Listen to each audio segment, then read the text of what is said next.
Coming up on 5 Minute News. Russia welcomes China's proposals to end Ukraine war. Los Angeles school teachers strike for better pay. And Fox and Dominion present arguments in defamation lawsuit.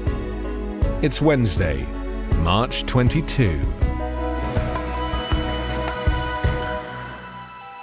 I'm Anthony Davis. Russia has welcomed China's proposals for peace in Ukraine at a joint press conference between Vladimir Putin and Xi Jinping in Moscow. Speaking at the Kremlin after the second day of talks with China's president, Putin said Beijing's peace plan correlates to the point of view of the Russian Federation and said that Ukraine's Western allies so far have shown no interest in it. China last month proposed a 12-point peace plan for dealing with the war.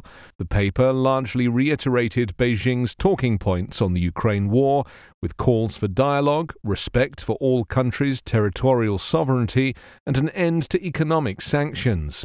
It urged all parties to avoid nuclear escalation, but critically did not suggest Russia withdraw its forces. On Monday, U.S. Secretary of State Antony Blinken voiced skepticism over China's peace proposals, warning that they could be a stalling tactic to help Russian troops on the ground in Ukraine.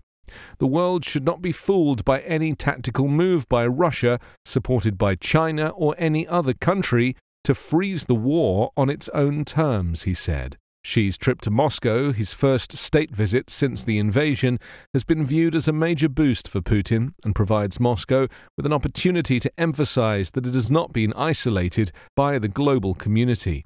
Speaking after their meeting yesterday, Putin said the relationship between Russia and China was at the peak of its historical development.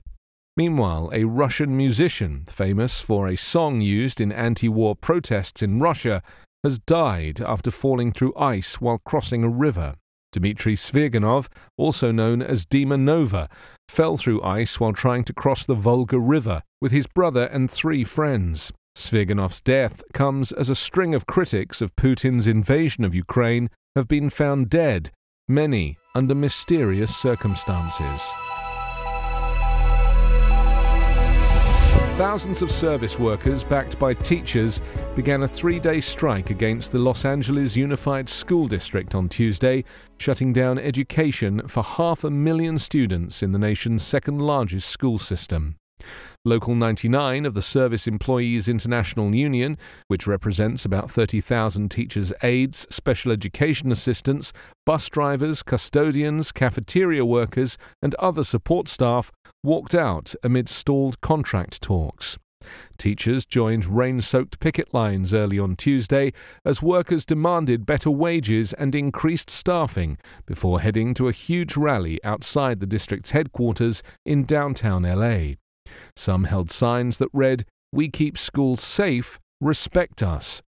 The district has more than 500,000 students from Los Angeles and all or part of 25 other cities and unincorporated county areas. Nearly 3/4 are Latino. Leaders of United Teachers Los Angeles, the union representing 35,000 educators, counselors, and other staff, earlier pledged solidarity with the strikers. "These are the co-workers that are the lowest paid workers in our schools, and we cannot stand idly by as we consistently see them disrespected and mistreated by this district," UTLA President Cecily Myatt Cruz told a news conference. During the strike, about 150 of the district's more than 1,000 schools remained open with adult supervision but no instruction to give students somewhere to go.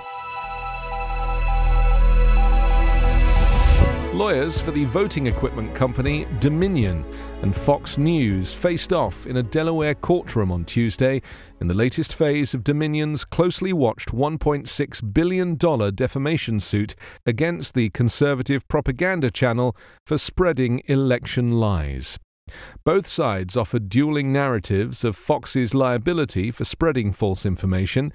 The network presented outlandish claims about Dominion while knowing it was false, lawyers for Dominion said.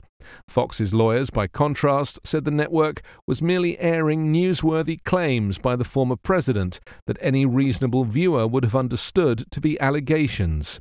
The judge overseeing the case unexpectedly extended the hearing to today to give both sides more time to make their case.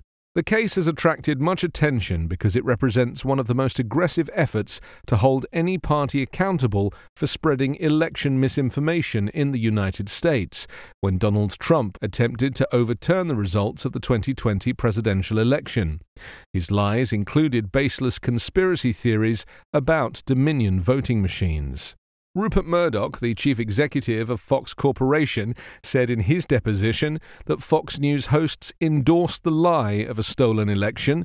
Murdoch also acknowledged that he personally could have done more to stop the airing of false claims, but did not.